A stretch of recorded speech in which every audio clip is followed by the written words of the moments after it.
শোনো না, আমার তো দেরি হয়ে যাচ্ছে, আর তুমি সাবধানে থাকবে আর ঠিকমতো কিন্তু খাওয়া দাওয়া করবে, শরীরে কিন্তু খুব যত্ন নেবে, বুঝতে পারছো?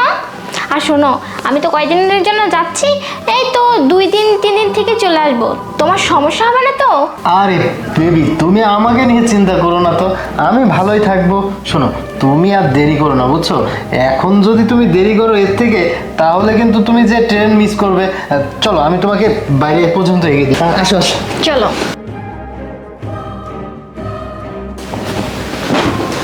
শোনো, হয়েছে, আর শোনা ময়না বলা লাগবে না। তুমি সারাক্ষণ তোমার ওই বইয়ের সাথে পড়ে থাকো, আমাকে একটু সময় দাও না। এমন ভাব করছো, মনে হচ্ছে যে ও তোমার কলিজা সোনা ময়না, তাহলে আমার কাছে কেন আসো বলো তো? আরে বেবি, এই কথা বলতে হয়।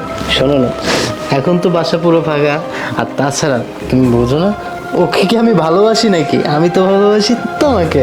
আর দেখো, সবসময় তো আমি তোমাকেই বেশি আদর ভালোবাসা দিই, বুঝতে পেরেছো না? আমাকে ভালোবাসলে তাহলে আবার ওকে জড়িয়ে ধরে আমার এইভাবে বিদায় দিতে হয় কেন? আরে এটা জাস্ট একটা অভিনয়, তুমি বোঝো না, আমি শুধু তোমাকে ভালোবাসি। শোনো, আমার না কিছু টাকা লাগবে, বুঝছো? আমি একটু পার্লারে যাব। তাছাড়া তুমি তো জানো আমি না দিনে দিনে অসুন্দর হয়ে যাচ্ছি, তোমাদের বাসায় কাজ করে করে না আমার এই হাতের চামড়াগুলো একদম মরে গিয়েছে। তো এটা কাজ করো না, আমাকে কিছু টাকা দিও, আমি পার্লারে যাব। আচ্ছা ঠিক আছে, এখন তো আসো। আরে কে যেন আসছে, তুমি একটা কাজ করো তো, তুমি ওই পর্দার পিছনে যাও, যাও যাও যাও, আরে যাও না।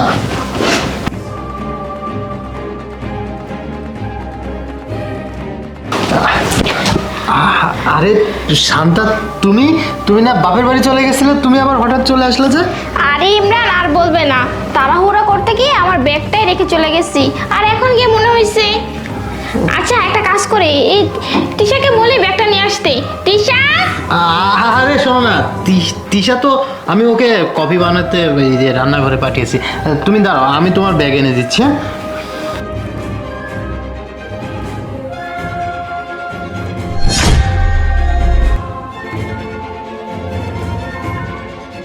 এই না তোমার ব্যাগ। আর তাড়াতাড়ি যাও, না হলে তোমার ট্রেন মিস হয়ে যাবে। আচ্ছা যাও, হ্যাঁ সাবধানে যাও।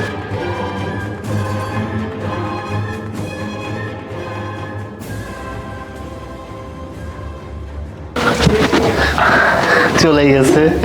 আচ্ছা একটা কথা বলো তো, ম্যাডামই তো এসেছিল, তাহলে তুমি আমাকে এই পর্দার আড়ালে কেন লুকিয়েছো? আরে বেবি, তুমি চিন্তা করছো কেন? আসলে আমি তো ভাবছিলাম অন্য কেউ বাসার ভিতরে চলে এসেছে, তাই আর কি তোমাকে এখানে লুকাতে বলেছি, না হলে তোমাকে কি আমি পর্দার আড়ালে লুকাতে বলি? বলো লক্ষ্মীটি। আচ্ছা শোনো না, এখন আমরা যাই, আমাদের কাজ শুরু করি। আসো। কি ব্যাপার, ইমরান তো বললো তিশাকে রান্না করে কফি বানাতে পাঠিয়েছে, কিন্তু আমি তো স্পষ্ট দেখলাম তিশা পর্দার আড়ালে দাঁড়িয়ে আছে, পা দুইটাও দেখা যাচ্ছে। বিষয়টা তো কিছুই বুঝতেছি না, তার মানে ইমরান কি আমার সাথে মিথ্যা কথা বলছে? না, আমি বাবার বাড়িতে যাব না, এখানে কি হচ্ছে আমাকে দেখতেই হবে, আমি এখানে দাঁড়িয়ে দাঁড়িয়ে সব কিছু দেখব।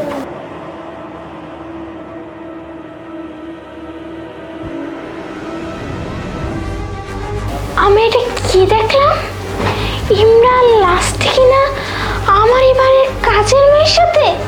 ছি, আজকে তো ওদের খবর আছে। আরে ছাড়ো না, কি করছো? আরে ছাড়বই তো। শোনো না, আমার বউ এখন নেই, আর তাছাড়া বাসাও পুরো ফাঁকা। চলো আমরা আমাদের কাজ শুরু করি। আসো। ইমরান, এখানে কি হচ্ছে এসব? আরে শান্তা, তুমি তুমি না বাপের বাড়ি চলে গেছিলে, তুমি হঠাৎ চলে আসলে আবার? কে, খুব অসুবিধা হয়ে গেছে তাই না? আমি যদি বাবার বাড়িতে চলে যেতাম তাহলে সুবিধাই হতো, আর মনে হচ্ছে আমি অসময়ে চলে আসছি, খুব ডিস্টার্ব করলাম। ইমরান, আরে না না, তুমি যেটা ভাবছো ওইরকম কোনো কিছু না, আসলে ওই যে আমার মাথাটা খুব পেন করছিল ম্যাডাম, এই জন্য আর কি স্যারকে বললাম মাথাটা টিপে দেওয়ার জন্য, বুঝছেন? আর কিছু না আর কি, বুঝছেন ম্যাডাম, আপনি ভুল বুঝতেছেন আমাদেরকে। চুপ, আর একটা কথাও বলবা না। তোমার লজ্জা করে না? প্রথমত অন্যায় করছো, তারপর আবার বড় বড় কথা বলতেছো। আর তিশা, তুই যে এতটা খারাপ, এতটা নোংরা, সেটা আমি জানতাম না। যদি জানতাম তাহলে আমার বাড়িতে কখনো জায়গা দিতাম না। আর ইমরান, তোমাকে আমি কিসে কমতি রেখেছি? ভালোবাসা যখন যা বলছো সব কিছু দিছি, তারপরে তুমি কেন এমন কাজটা করলে? তারপর আবার কিনা বাড়ির কাজের মেয়ের সাথে, ছি, আমার তো ভাবতেও লজ্জা লাগছে তুমি আমার স্বামী।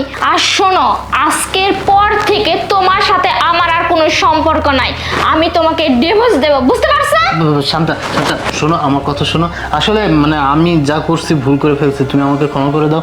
আর তাছাড়া আমি বুঝতে পারি নাই। হ্যাঁ হ্যাঁ ম্যাডাম, আপনাদের ঝামেলা আপনারাই ঠিক করেন, আমি আসি তাহলে। দেখছো ও চলে গেছে, তুমি আমাকে ক্ষমা করে দাও। ক্ষমা? কোন মুখে ক্ষমা চাচ্ছ? হ্যাঁ, তোমার লজ্জা করে না? অন্যায় করছো তারপর আবার ক্ষমা দিচ্ছ? কি মনে করছো যে তুমি আমার কাছে ক্ষমা চাবে আর আমি তোমাকে ক্ষমা করে দিব? কখনো না। আর শোনো, এখনই আমি এই বাড়ি থেকে চলে যাচ্ছি, ডিভোর্সটা সময় মতো নিয়ে নিও। শান্তা